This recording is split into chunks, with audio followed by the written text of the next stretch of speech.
Hello dear student, मैं अमन कुमार। जैसा कि हम लोगों ने पिछले वीडियो में देखा था, समय निकालने की विधि, आज इसे हम लोग पूरा करते हैं। समय निकालने की विधि, समय निकालने के लिए हम देशांतर रेखाओं का इस्तेमाल करते हैं।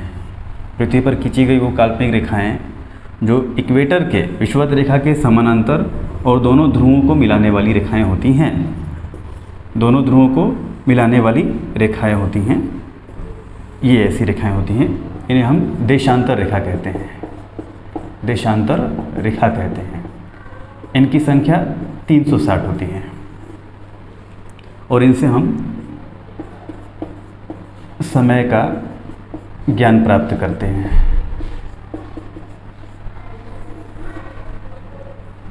देशांतर रेखाओं से हमें समय की जानकारी होती है। तो अगला सवाल ये है कि देशांतर रेखाओं से हमें समय की जानकारी कैसे मिलती है। दरअसल पृथ्वी अपने अक्ष पर घूमती है। जब ये अपने अक्ष पर घूमती है, इसे हम बोलते हैं घूर्णन गति, रोटेशन, पृथ्वी की रोटेशन। और लगभग 24 आवर, 24 घंटे में पृथ्वी अपना एक घूर्णन पूरा करती है। पृथ्वी अपना एक घूर्णन अगर पूरा कर रही है, इसका सीधा मतलब ये होगा कि लगभग 360 देशांतरों से सूर्य होकर गुजरा है। तो हमें निकालना ये है कि इन 360 देशांतरों से सूर्य को गुजरने में अगर 24 घंटे का वक्त लगा है, तो एक देशांतर को पार करने में सूर्य कितना वक्त लगाता होगा, है ना। एक देशांतर को पार करने में सूर्य को लगने वाला समय, एक देशांतर को पार करने में सूर्य को लगने वाला समय 24 घंटा गुने 60 मिनट, नीचे हो जाएगा 360 देशांतर। 6 से 4 मतलब एक देशांतर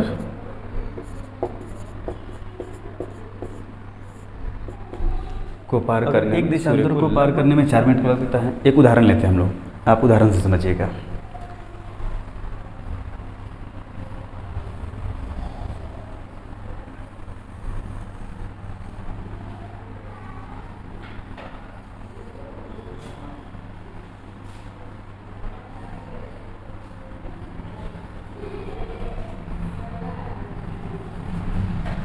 भारत का देशांतरीय विस्तार, भारत का देशांतरीय विस्तार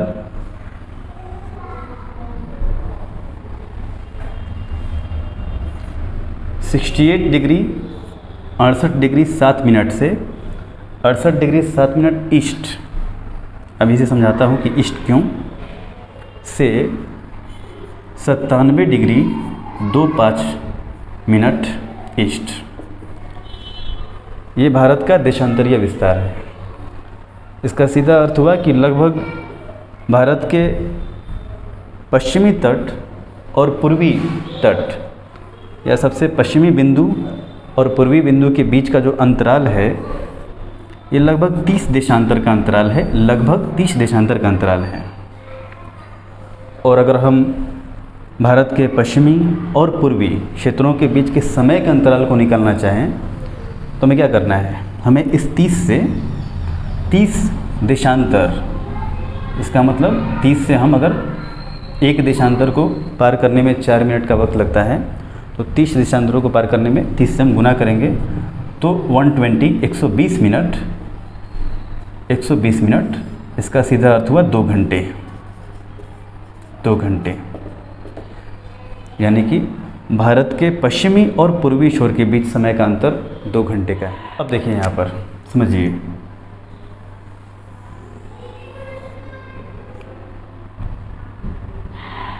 पृथ्वी पर लगभग देशांतरों की संख्या जो 360 है, हम लोग 0 डिग्री देशांतर रेखा से समय निकालते हैं। और 0 डिग्री देशांतर रेखा उस देशांतर रेखा को माना गया है जो लंदन से होकर के गुजरती है। 0 डिग्री देशांतर रेखा, जिसे हम लोग GMT कहते हैं, GMT, Greenwich mean time, London से होकर के गुजरती है, ग्रीनविच मीन टाइम। अब इस 0 डिग्री देशांतर रेखा से इस तरफ जाने पर जो दिशा आपको मिलेगी वो ईस्ट यानी कि पूरब, और इस तरफ आने पर जो दिशा मिलेगी वो है वेस्ट यानी कि पश्चिम। 0 डिग्री देशांतर के इस तरफ जो गोलार्ध है इसे हम कहेंगे पूर्वी गोलार्ध, और जो दाहिनी ओर है यह है पश्चिमी गोलार्ध। 0 डिग्री देशांतर से पूरब की ओर जाने पर समय प्लस में होगा, यानी समय में ऐड होगा, एडिशन होगा, और वेस्ट में आने पर समय घटेगा क्योंकि सूर्य पूरब से निकलता है। तो जहाँ पहले निकलेगा उधर से समय ऐड होगा, जिधर बाद में आएगा उधर समय घटेगा। तो अगर हम अपनी लोकेशन की बात करें तो लंदन से भारत की जो सिचुएशन है वो पश्चिमी गोलार्ध में है या फिर पूर्वी गोलार्ध में है। जाहिर सी बात है, हम लंदन से पूरब की ओर हैं, पश्चिमी गोलार्ध में है। अगर हम लंदन से पूरब की ओर हैं तो हमारा समय लंदन से आगे होगा, जाहिर सी बात है। अब लंदन से कितना आगे होगा वो अभी समझेंगे, लेकिन लंदन से आगे होगा।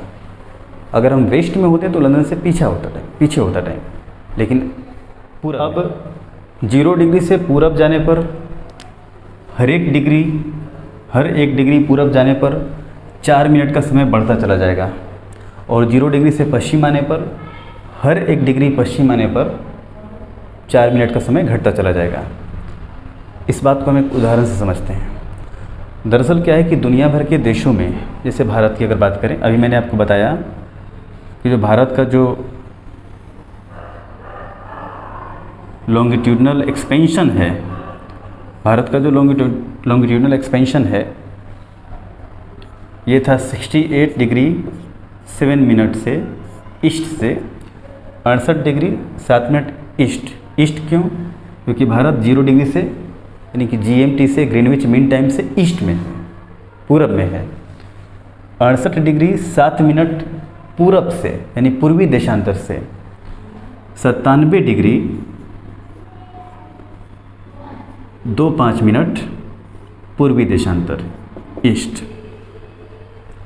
अब भारत के पश्चिमी क्षेत्र और पूर्वी क्षेत्र के भी समय का अंतर जो है 2 घंटे का अंतर है।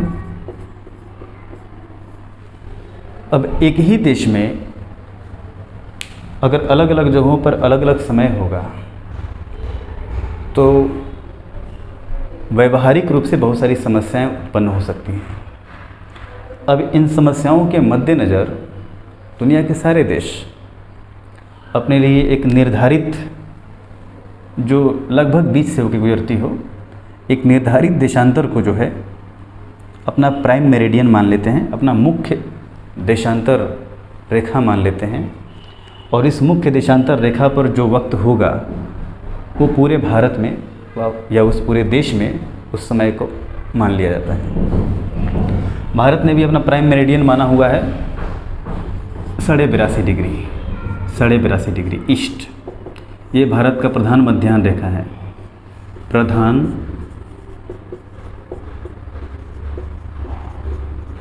मध्याह्न रेखा।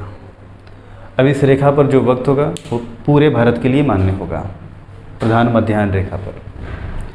तो चलिए, अगर आपसे पूछा जाए कि लंदन के वक्त से भारत का वक्त कितना आगे या पीछे होगा, पहली बात कि आगे होगा या पीछे होगा, तो जबकि ये पूरब में है तो ये आगे होगा। अब कितना आगे होगा? मैंने आपको बताया कि 82.5 डिग्री ईस्ट देशांतर रेखा को हमने प्रधान मध्याह्न रेखा माना हुआ है। तो इसका सीधा मतलब क्या है कि अगर हम 82.5 डिग्री को 4 से अगर गुणा करते हैं, क्योंकि 4 मिनट का वक्त लगता है प्रति देशांतर पार करने में, तो लंदन से भारत का वक्त कितना आगे होगा? अगर हम इसे 4 से गुणा करते हैं तो 330। ये 330 क्या है? ये 330 मिनट है। अगर हम इसे घंटे में बदलेंगे तो कितना हो जाएगा? ये लगभग 6 से 60 से, चूँकि 60 मिनट 1 घंटा होता है, तो 5.5 घंटे का वक्त निकलता है। अब मुझे बताइए कि 5.5 घंटा क्या है।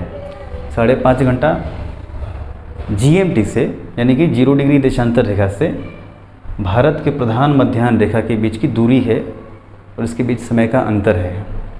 इसका सीधा मतलब ये हुआ कि लंदन से, यानी 0 डिग्री से हमारा समय 5.5 घंटे आगे चलता है। उम्मीद है कि आप ये समझ गए होंगे। दूसरा उदाहरण लेते हैं। अब एक दूसरा उदाहरण जापान का लेते हैं। ठीक है, जापान।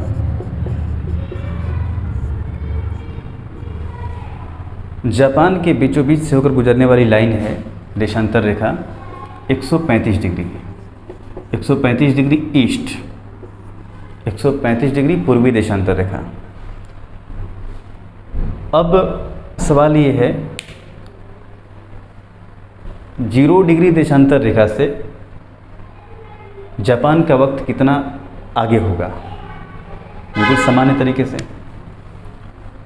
वैसे ही जैसे मैंने भारत के समय निकाला हुआ था। 135 देशांतर है, एक देशांतर को पार करने में लगा वक्त 4 मिनट, तो 135 गुणा 4 मिनट। रिजल्ट कितना आएगा?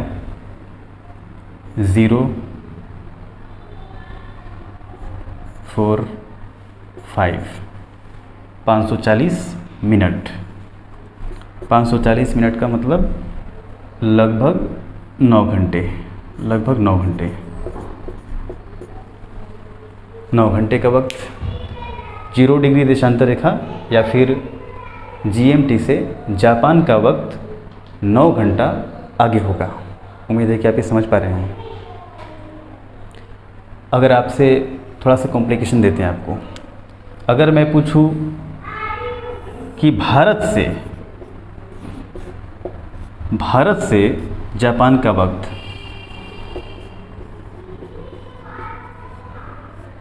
भारत से जापान के वक्त में क्या अंतर होगा?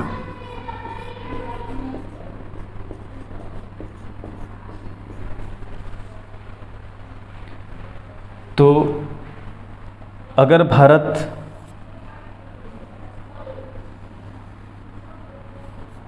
साढ़े 82 डिग्री ईस्ट लॉन्गिट्यूड लाइन पर अवस्थित है, तो जापान इससे आगे 135 डिग्री ईस्ट देशांतर रेखा पर अवस्थित है। और ये मान लीजिए कि 0 डिग्री है। यहाँ से यहाँ का वक्त कितना है? 5.5 घंटे का अंतर है। ये 5.5 घंटा। और ये जो पूरा टाइम है यहाँ से जापान का टाइम, ये 9 घंटे का अंतर है।